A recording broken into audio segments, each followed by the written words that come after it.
au départ, là, pour la pensée visuelle, c'est quand les entreprises dans les années 70 sont devenues de plus en plus grandes et se sont absorbées les unes les autres, etc. Et puis il a fallu représenter tout ce qu'ils faisaient, tout ce capital humain. Et au départ, ils sont allés chercher des architectes. Donc ça, c'est le début de la fascination visuelle dans les années 70 aux États-Unis. Et donc, quand ces entreprises sont devenues de plus en plus grandes, en fait, il a fallu trouver une manière de collaborer. Et donc, on se retrouvait avec des entreprises qui étaient très silotées et où chacun a le marketing par le marketing, les ingénieurs par l'ingénieur, les gens R&D, etc. Et ainsi de suite. Et ils ne se comprennent pas forcément. Et donc, le fait une des premières missions que j'ai eues qui m'a permis de lancer ma boîte, c'était une entreprise industrielle dans laquelle je les invitais à créer un langage propre à leur entreprise. Bonjour et bienvenue dans le podcast Esprit de coopération. S'il y a bien un truc que je n'arrive pas à faire, c'est écouter un exposé complexe ou apprendre une nouvelle notion sans qu'il y ait un support visuel, avec des formes, des couleurs, des images, des schémas, des flèches. C'est comme ça que j'ai découvert que j'avais plutôt une intelligence visio-spatiale. De fil en aiguille, je me suis intéressée à la pensée visuelle et pourtant, je n'ai jamais pensé jusque-là à en parler dans ce podcast. Peut-être bien que c'est à force de côtoyer mon invité et quelques-uns de ses collègues facilitateurs et facilitatrices graphiques que le sujet est devenu une évidence. La pensée visuelle est un merveilleux outil au service de la coopération et ce n'est pas Olivier Pesseret, mon invité, qui dira le contraire. Bonjour Olivier. Bienvenue dans le podcast Esprit de coopération. Avant qu'on démarre, donc, je voulais annoncer aux auditeurs et aux auditrices une petite nouveauté. Notre échange sera diffusé en 2 parties qui seront plus courtes que l'heure habituelle de ces épisodes de podcast. La première partie sera consacrée plutôt à l'aspect et la définition et la compréhension de ce que c'est que la pensée visuelle. Et la deuxième partie, tu nous parleras davantage de ton expérience de facilitateur graphique et de ce que opérationnellement la vie pensée visuelle apporte quand on facilite le travail d'un groupe. Pas de problème. Pour commencer, je vais te proposer un petit brise-glace. Donc, j'adore la phrase de Jean d'Ormesson, « Merci pour les roses, merci pour les épines ». Quelle est ta rose et ton épine du moment, Olivier ? Pas sûr d'avoir bien saisi ma question. Merci pour les roses, merci pour les épines. La vie est faite de roses et d'épines, de choses qui nous mettent en joie, sur lesquelles on s'émerveille, et des épines, des choses qui nous grattent, des choses qui nous rendent un peu plus inconfortables, qui nous piquent. D'accord. Je suis très content d'avoir reçu, alors ça paraît bizarre, hein, mais moi je suis un grand croyant de la Poste et de ce qu'on peut s'envoyer par la Poste. Et donc ce matin, j'ai reçu une invitation pour les 10 ans d'une entreprise de collègues en Belgique. Et ça me faisait très plaisir de pouvoir me remémorer tous les bons souvenirs que j'ai eu avec eux, les missions que j'ai pu faire et surtout les communautés de facilitateurs visuels et de praticiens visuels qu'on a pu monter au niveau européen. Donc voilà, c'était ma petite rose ce matin en ouvrant la boîte aux lettres de découvrir ça. Et la petite épine, c'est les aléas de gérer une boîte et donc comment ça va en fonction des saisons et des mois. Et donc ça, c'est quelque chose qu'on doit toujours avoir sur l'arrière de notre pensée, en arrière de notre pensée. Et donc voilà, ça c'est un petit irritant en permanence, mais ça va, ça va. Merci. Donc si tu devais te représenter graphiquement en 3 ou 4 pictogrammes, lesquels choisirais-tu ? Alors, c'est certain, il y aurait un vélo. N'importe quel vélo, il y aura un Brand Club, puisque c'est quand même un élément qui me définit depuis ces 10 dernières années, qui m'accompagne partout pour le boulot et pour ma vie perso. Donc il y aurait ça, il y aurait un feutre de langue de préférence, et des plantes, puisque au final on se connaît ici dans le Périgord limousin et donc on est à la campagne et ça c'est quelque chose qui me caractérise bien aussi. Super, merci. Et donc tu es facilitateur graphique, je le disais en te présentant. Est-ce que tu peux nous parler en 2-3 mots ce que c'est que ce métier, puisqu'on va de toute façon en parler longuement dans cet épisode, mais rapidement. Tout à fait. Alors il y a plein de termes. il y a plein de termes qui désignent notre métier. Moi, j'ai depuis quelques années adopté celui de facilitateur visuel, puisque en fait la notion de facilitation graphique, on y reviendra, est utilisée à tort et à travers. Donc, moi, j'ai aimé cette association entre le visuel et la facilitation, et donc je fais ça depuis maintenant 2016.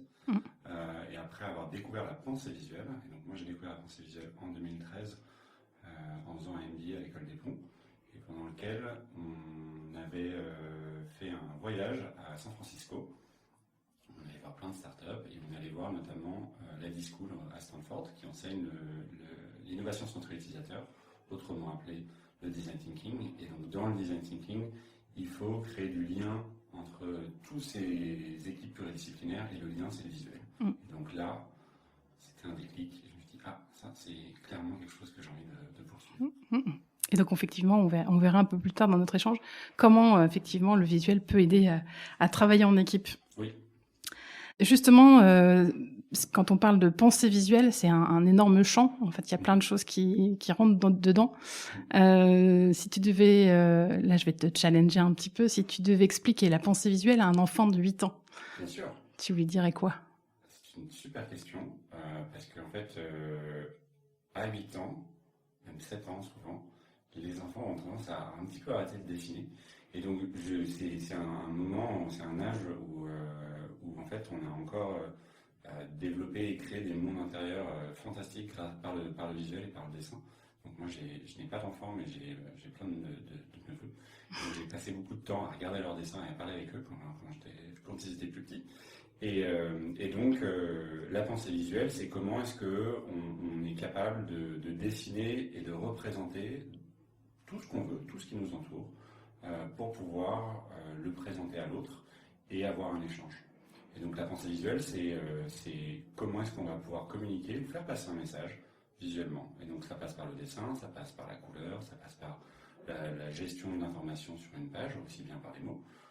Et donc quand on a 8 ans, on sait écrire, on sait dessiner, et donc il faut sortir des lignes, des belles lignes dans les cahiers, là, je pense qu'il n'y en a plus maintenant, mais il faut sortir des lignes et prendre une page blanche et dessiner. Ok. Et du coup, ça regroupe quoi? Donc, on disait que c'était un champ immense, la pensée visuelle. Oui. Il y a quoi dedans? Il y a plein de choses. Et en fait, c'était, je veux faire, même si je pense que ce sera diffusé après que la fin du sommet de la pensée visuelle des principes du crayon de Nicolas Verdeau, mon ami Nicolas, et Viviane Morel, pendant leur session d'intro, on parlait de la multiplicité de nos approches autour de la pensée visuelle, et ils ont fini sur une archipel qui avait été dessinée par David Sibet au moment de la conférence YouVis au Danemark en 2018, où on était ensemble tous les trois. Et donc il a représenté un archipel de la pensée visuelle dans lequel on retrouve aussi bien la facilitation que la facilitation pure, la facilitation visuelle, la facilitation, le scribing, le sketchnote, les vidéos d'explication, le lien avec tout le monde scientifique, le lien avec les gouvernements pour pouvoir expliquer des choses très complexes comme le système de santé américain, par exemple, comme l'avait fait Dan Rome en 2008. Et plein de choses comme ça. Et en fait, ce que je trouvais intéressant, c'est que ils ont invité tous les participants à venir se placer sur cet archipel, puisqu'au final, la pensée visuelle, ça reprend du sketchnote, du mind map. Mind map, un des tout premiers outils de la pensée visuelle, créé en 1974 par Tony Buzan, qui est décédé il y a 2 ans, mais qui a passé toute sa vie à faire qu'une seule chose, des mind maps. Ça me fout. Mais il y a de la capture graphique, il y a des modélisations, on y reviendra. Et donc tout ça, ça a du management visuel aussi quand on gère un atelier. Donc voilà, tout ça, ça montre plein de mots, ça vous donne plein de mots différents qui tournent autour de la pensée visuelle. Est-ce qu'il y a quelques différences notables que tu voudrais nous éclairer? Parce que, par exemple, souvent, on confond certains termes. J'entends par exemple sketchnote et scribing. Est-ce qu'il y a des différences que tu voudrais mettre en conscience ou éclairer à ceux qui nous écoutent? Alors en fait, on a sous les yeux, mais bien sûr c'est un podcast donc c'est pas visuel, mais on a sous les yeux une matrice que j'avais créée il y a quelques années, où en fait il y a deux axes. À l'horizontale, on a est-ce qu'on est seul ou est-ce qu'on est en groupe, et sur l'axe vertical, c'est est-ce qu'on est en direct ou en différé. Et une des erreurs fréquentes qu'on retrouve, et ce qui est tout à fait normal, hein, quand les gens commencent à s'approprier des outils, ils utilisent des termes qui ne sont pas forcément toujours appropriés. Mais une des pratiques premières dans la pensée visuelle, c'est le sketch note. Et c'est vraiment l'art de faire, c'est Mike Rohde, l'américain, qui a associé le mot sketch, donc le fait de dessiner, de faire un dessin, et d'une prise de notes. Et donc c'est typiquement ce qu'on a dans un carnet, et où on va avoir une approche pour soi, pour pouvoir noter les informations pendant une réunion, pendant qu'on assiste à une conférence, comme tu le disais en intro. Et donc ça, le sketch note, c'est une pratique personnelle, et qui peut être partagée, parce qu'on peut très bien faire une photo et ensuite le partager, mais où voilà, l'espace sur lequel on intervient est relativement restreint. En général, ça va rarement au-delà d'un carnet A5, un A4, peut-être un A3 max, mais ça reste des petits formats. Et ce qu'on appelle de la capture graphique, qui en anglais ça s'appelle du graphic recording, ou ça s'appelle aussi du scribing. Donc capture graphique, graphic recording, scribing, c'est la même chose. C'est la pratique de faire une capture en grand, parce que c'est vraiment là où ça diffère du sketch note, c'est que c'est à grande échelle, c'est sur des feuilles beaucoup plus grandes, souvent sur des rouleaux, qui peuvent être accrochés au mur ou sur des murs mobiles, et ça va être au service d'un groupe. Et donc là, dans un premier temps, on est à son échelle, et dans un second temps, quand on fait de la capture graphique, on est au service du groupe. Et donc, le fait que ce soit en grand, ça active d'autres manières de travailler pour la personne qui fait la capture graphique, puisque vraiment, tout passe à travers nous, et on a une relation à l'espace qui est assez différente. Et du coup, le format fait aussi que c'est tout de suite visible pour les participants, versus un petit carnet. L'avènement aussi des outils digitaux est fantastique, et du coup je pense que le fait de voir des gens qui font de la capture graphique travailler sur un iPad, donc ils se disent c'est un petit format, mais souvent c'est projeté en grand quand même, et ben ça a créé cette confusion. Mais c'est fantastique, le sketchnote c'est génial parce que ça rentre dans les mains de tout le monde et tout le monde peut l'essayer à son échelle, donc ça c'est super. Oui, et puis ça permet de travailler son esprit de synthèse, qu'est-ce que je retiens de cette réunion, et de se concentrer sur les points essentiels, plutôt que de tout noter au kilomètre et avec des choses qu'on retiendra pas forcément. Ce sera jamais un travail exhaustif, une capture exhaustive, c'est pas possible. Moi j'ai ma belle-sœur qui fait partie d'une équipe où elle travaille avec une sténo qui est capable de capter entre 400 et 600 mots par minute et les écrire, donc ça c'est utiliser un contexte juridique, ce genre de contexte-là. Donc c'est pas du tout ça, hein, notre travail. Et ce qui est intéressant avec le sketchnote, c'est que comme au final c'est un carnet, c'est intime, donc c'est un peu comme un journal intime, et ben en fait on va pouvoir tester beaucoup plus de choses, se donner beaucoup plus de liberté, alors que quand on fait de la capture graphique et qu'on est tout de suite visible du groupe, il faut savoir un peu où on veut aller, parce que dès qu'on commence à poser un trait sur la feuille, et ben c'est visible de tout le monde. Effectivement, et du coup, ça nécessite quelle qualité ou quel savoir-faire particulier de faire ça en grand groupe, plus que d'ailleurs que le sketchnote, parce que comme tu le dis, le sketchnote, on peut se louper, c'est pour soi, donc même si on a loupé une petite info ou qu'on on s'est planté sur un mot ou sur un picto, c'est pas gênant. Mais par contre, en grand groupe, c'est quoi du coup les clés pour faciliter et scriber du coup? Ouais. Alors pour faire la capture, du coup, il faut une très grande capacité d'écoute, mais surtout avant tout, il faut être détendu. Parce que en fait, quand on va faire une capture et que les sujets sont vraiment très importants et on sait qu'il y a une pression incroyable, et ben en fait on va être un peu plus tendu. Donc c'est sûr qu'au début, quand on commence, on est un peu stressé. C'est la première fois qu'on fait ça. C'est les premières années, c'est toujours un peu stressant. Et même moi, quand j'en refais, ou quand je sais que dans l'audience, genre j'ai des collègues ou d'autres gens qui regardent bien et disent alors qu'est-ce qu'il va faire lui aujourd'hui. Et donc voilà, donc il faut être détendu. Et une fois qu'on est détendu et qu'on a un petit peu préparé, parce qu'il y a quand même un petit peu, on peut pas, pour faire de la capture graphique, on peut pas arriver le jour J les mains dans les poches et sortir son stylo et se dire c'est bon, on est parti.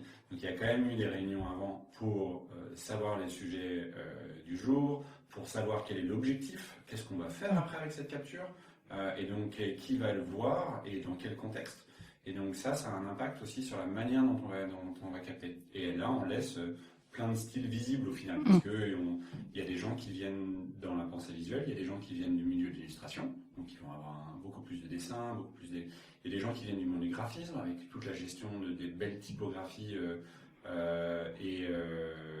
ou de la couleur, ou de la gestion de l'espace. Et puis il y a des gens qui viennent du monde de la facilitation, ou parfois un peu du monde du conseil, ou du coaching, et qui ont changé, qui ont fait évoluer leur pratique, et qui du coup vont aller piocher un petit peu, mais seront moins à l'aise d'avoir quelque chose de très illustratif. C'est là qu'on sent aussi le lien avec le métier de facilitateur et facilitatrice, c'est-à-dire qu'en scribing, on vient servir l'objectif d'un groupe et on vient apporter une compétence qui leur permet de travailler ensemble et d'avoir des supports communs. Tout à fait, c'est exactement ça. En fait, on travaille très souvent main dans la main. C'est pour ça qu'on dit facilitateur graphique, c'est-à-dire qu'il y a vraiment ce côté facilitation. Ce qui est important aussi dans la notion de facilitation graphique, c'est que c'est une posture basse, dans le sens où on est toujours au service du groupe. Donc un facilitateur graphique, en général, ne parle pas, c'est-à-dire qu'il est introduit en début de journée pour dire « Tenez, regardez, il y a quelqu'un aujourd'hui qui ne fait pas partie de l'équipe, si on est dans un contexte d'une entreprise ou d'une asso, etc. » Donc c'est une personne externe qui est neutre, qui se doit du coup de ne pas chercher à ne pas être biaisé, ne pas avoir de biais, et qui va être en posture d'écoute de l'ensemble des participants, et donc y compris dans un contexte qui peut être parfois tendu. Le fait que ce soit quelqu'un d'externe qui vienne faire cette capture, c'est important, puisque ça va rendre visible et tangible ces échanges. Et donc le produit de la capture sert en général à prendre des décisions communes. Ça, c'est très important. Il sert aussi à embarquer des personnes qui n'étaient pas présentes. Donc on en parlera un peu plus tard, mais voilà, on a fait une capture, on a X personnes dans la salle, ces personnes viennent des quatre coins de la France, des quatre coins d'Europe ou même des quatre coins du monde. Elles vont repartir avec cette capture et elles vont pouvoir partager le travail qui a été effectué ensemble à leurs équipes. Donc ça, c'est très important. Ouais, on commence à aborder cette utilisation de la facilitation graphique comme outil de la coopération. Je suis retombée récemment sur un reportage sur l'intervention des pompiers de Paris pendant l'incendie de Notre-Dame de Paris. Tout à fait, oui. Et on voit très vite qu'en fait, les pompiers ou même un certain nombre de personnes en intervention technique, ça passe beaucoup par les schémas. En fait, ils schématisent beaucoup les choses. C'est de la facilitation graphique, ça. Tout à fait. En fait, c'est même plus complexe. C'est-à-dire que c'est de la gestion de crise. Et donc, je fais partie d'une communauté qui s'appelle Dessin sur Facebook, qui a été créée par Roberta Folaber, et dans laquelle on a eu ce dessinateur des pompiers de Paris qui est venu intervenir pour pouvoir nous partager son métier il y a quelques années, au moment de l'incendie de Notre-Dame.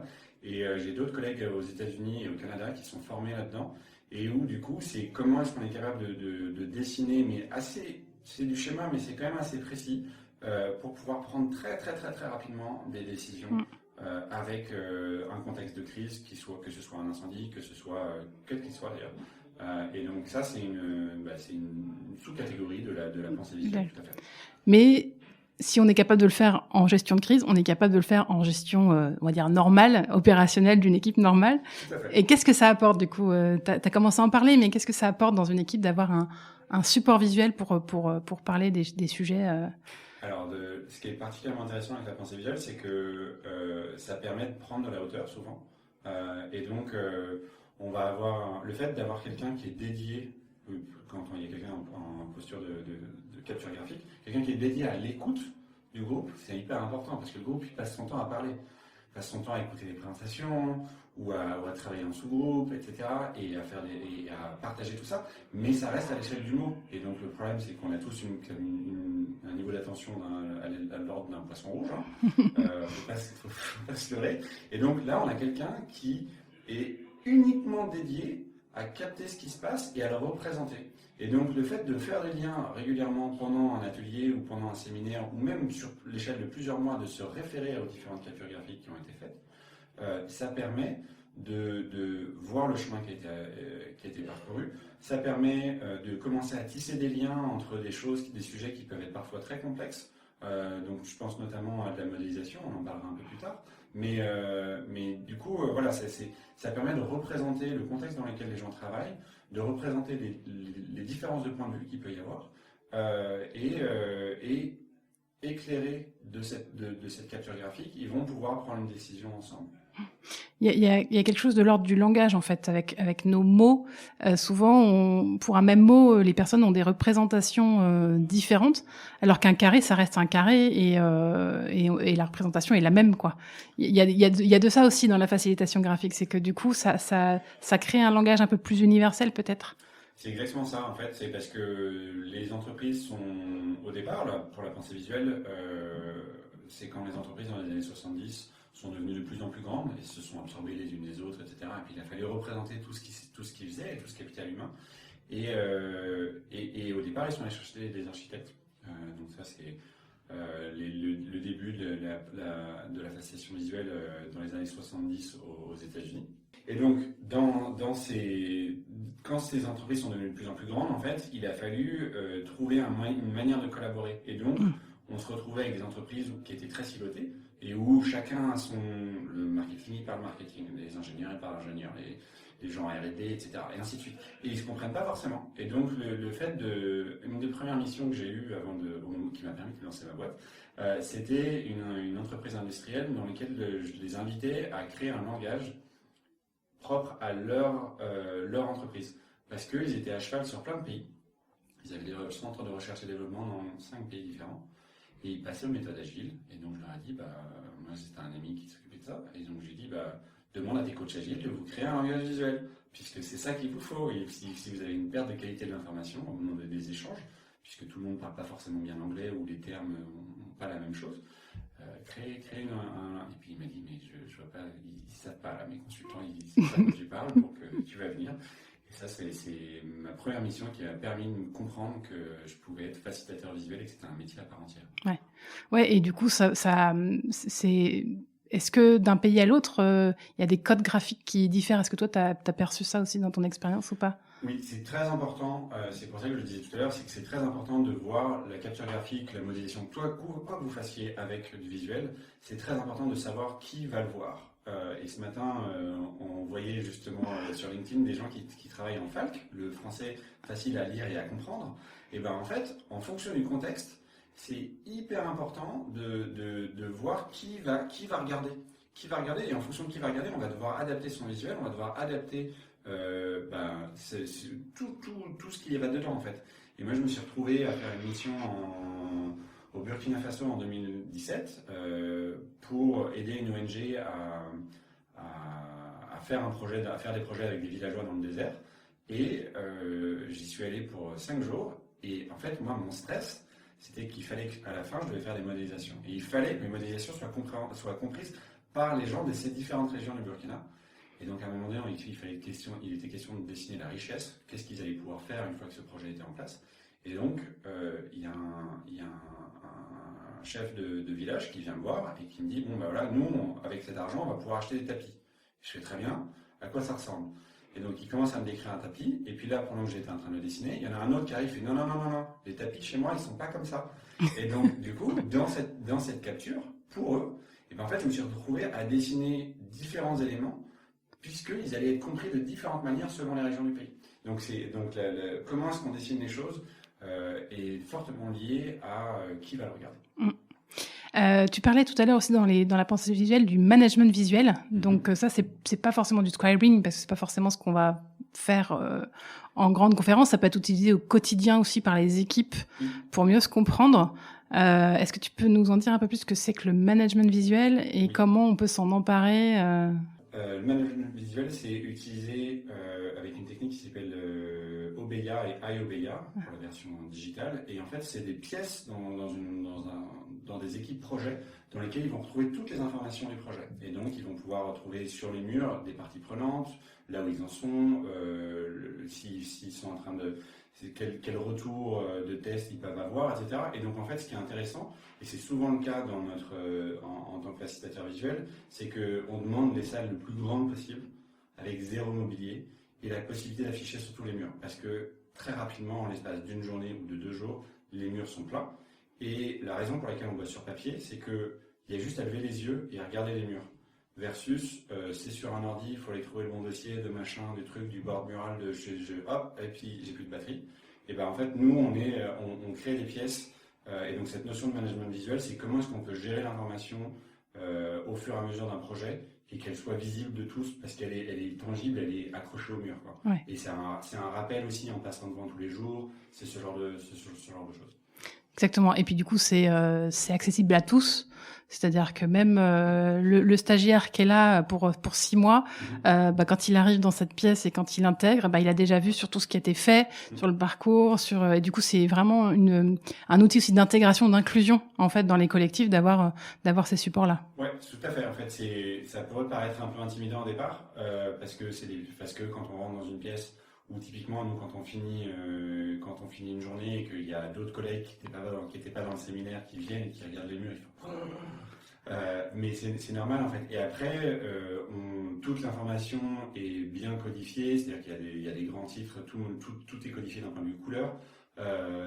Ça permet de retrouver plus rapidement l'information et de voir comment est-ce qu'elle est mise à jour. Et donc on remplace des éléments, mais on sait qu'elles sont à tel endroit. Et donc dans ces salles-là, les différentes parties des murs sont dédiées à un type d'information. Et donc on sait qu'on a toujours l'information à jour parce que c'est celle qui est là. Exactement.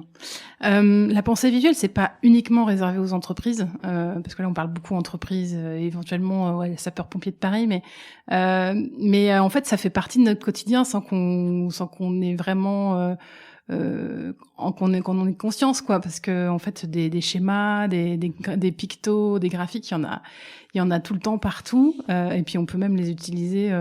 Tout à l'heure, je te parlais de la famille éventuellement, avec des enfants, ça peut faciliter les choses. On peut faire plein de belles choses aussi avec les enfants, effectivement. Dans comment est-ce qu'on gère des calendriers d'enfants ou des tâches quotidiennes ou des choses comme ça. Ça peut être des choses à déplacer avec des petits post-it ou avec du velcro ou avec des choses comme ça. Ouais, tout à fait. En fait, ce qui est intéressant avec la pensée visuelle, c'est qu'il y a plein de chemins qui y mènent. Et en fait, à peu près tous les chemins y mènent. C'est-à-dire que vous soyez un étudiant ou une étudiante, que vous soyez dans une entreprise, que vous aimiez faire du design, que vous soyez formateur ou coach, que vous soyez expert ou chercheur dans un domaine ou journaliste, etc. Tout ça, en fait, c'est des profils très différents qui peuvent s'emparer de la pensée visuelle et l'utiliser dans leur travail. La pensée visuelle, c'est pour ça que c'est intéressant, la pensée visuelle, c'est pas la capture. La pensée visuelle, c'est pas du sketchnote. La pensée visuelle, c'est beaucoup plus large que ça. Et donc, tout le monde peut s'en emparer et va pouvoir, selon les contextes, avoir des dessins qui seront plus de l'ordre de l'illustration, qui seront plus de l'ordre du schéma. On en parlera, mais dans le livre des Allemands Mikablo, il y a un qui s'appelle Uzmo, qui existe en français. Il y a une boussole de la facilitation visuelle, de la visualisation, d'ailleurs pas de la facilitation, de la visualisation. Et donc, il y a deux axes entre quelque chose qui est abstrait ou figuratif, ou quelque chose qui est complexe ou simple. Et donc on se retrouve avec tout autour des infographies qu'on connaît tous, qu'on voit dans la presse, qui nous permettent de voir des choses complexes, des graphiques ou des diagrammes qui sont plus de l'ordre du monde de l'entreprise, des camemberts, des choses comme ça. Quelque chose de plus simple mais figuratif, on va avoir des pictos, donc des pictogrammes très simples, des personnages qu'on peut dessiner avec un petit rectangle, etc. Et après, on va avoir un paysage plus graphique, donc sur des choses complexes et figuratives, et où là, on va se rapprocher de la facilitation visuelle, ou de l'architecture, avec comment est-ce qu'on représente l'information, etc. Yeah. Effectivement, c'est très simple. Je pense tout de suite aux emojis qu'on a maintenant partout dans nos smartphones, même dans nos mails maintenant. Enfin, on les utilise partout. Ça, c'est aussi un héritage de la pensée visuelle, j'imagine. Tout à fait. On peut remercier les Japonais dans les années 90. Je pense que c'est parce que je sais pas si c'est parce que c'est trop compliqué d'écrire, mais ou en tout cas, on peut faire passer beaucoup plus d'informations avec des emojis. Et moi, j'en utilise beaucoup depuis longtemps parce que, en fait, en digital, dans un message, les émotions passent pas. En fait. L'intention passe pas, et donc pour avoir écrit suffisamment de messages qui ont mal été compris, moi j'utilise des emojis. Ouais. Et ça facilite effectivement un peu la coopération et le lien, en tout cas, entre les personnes, parce qu'effectivement, par écrit, les expressions du visage, le non-verbal ne passe pas, et donc ça amène ça. Qu'est-ce que tu réponds aux personnes qui disent que elles savent pas dessiner et que du coup, elles peuvent pas faire de la pensée visuelle? Je leur réponds, le livre que je te montre, The Back of a Napkin de Dan Home, qui existe en français, dont je ne connais pas le titre en français, mais qui existe en français. Les gens ne savent pas dessiner, en fait il faut essayer. Et moi je fais partie des facilitateurs visuels qui ne cherchent pas à faire des beaux dessins, surtout pas. Malgré le fait que je vienne du monde de l'art, j'ai fait une école d'art à la base, mais j'estime que je ne peux pas savoir dessiner d'un point de vue classique. Et je suis pas bon à faire des sketchs. Et la raison pour laquelle je n'ai jamais cherché à être bon, malgré le fait que ce soit mon travail, c'est dans l'approche de Dan Home de vouloir avoir un dessin un peu fait à la va-vite, à l'arrache, parce que les gens qui me voient moi, dont c'est le métier dessiner comme ça, se disent attends mais il dessine comme ça, mais attends mais moi ça je suis capable de le faire, de dessiner. Donc après, moi j'écris proprement, je gère ma couleur, etc. Mais la manière dont je dessine, et c'est une manière simple, parce que en fait, pour moi, la pensée visuelle est au service d'autre chose. La capture graphique, la facilitation visuelle, c'est au service d'autre chose. Et donc, si on passe des heures à faire des beaux dessins, déjà, si on passe des heures à faire des beaux dessins, on n'a pas écouté ce qui était en train de se dire à ce moment-là, vraiment. Ou on passe des heures après la conférence à faire un beau dessin, enfin, ça n'a pas de sens pour moi. Et donc, les gens qui me disent je sais pas dessiner, je leur montre l'alphabet visuel, c'est-à-dire un rond, un carré, un triangle, une ligne et un point. Ça c'est la base. Si vous savez dessiner tout ça, et vous savez tous dessiner ça, vous savez faire de la pensée visuelle. Puisque c'est juste la même manière que vous avez appris un langage quand vous êtes rentré en CP, on vous a appris l'alphabet, on vous a appris à associer ces lettres pour créer des mots qui portent un message et les associer pour écrire des phrases. En fait, là, c'est la même chose de montrer, d'associer ces formes de la pensée visuelle, très simple, et vous pourrez passer un message. Donc, revenez en CP, dites-vous que vous ne savez pas encore lire et écrire, et ça tombe bien, vous serez bientôt dessiné. Merci Olivier pour cette première partie. Donc, la suite sera diffusée la semaine prochaine. À bientôt. Merci. Merci pour votre écoute. Si vous avez apprécié ce podcast, le meilleur moyen de le soutenir, c'est de mettre 5 étoiles sur l'application Apple Podcast ou de partager l'épisode autour de vous. La seconde partie de l'entretien avec mon invité sera bientôt disponible. Si vous ne souhaitez rien louper, abonnez-vous à la newsletter Graines de coopération. Je mets le lien d'abonnement dans la description du podcast. En plus d'être averti en avant-première des sorties d'épisodes, vous recevrez des astuces, des outils et de l'inspiration pour insuffler à votre tour l'esprit de coopération autour de vous. À bientôt!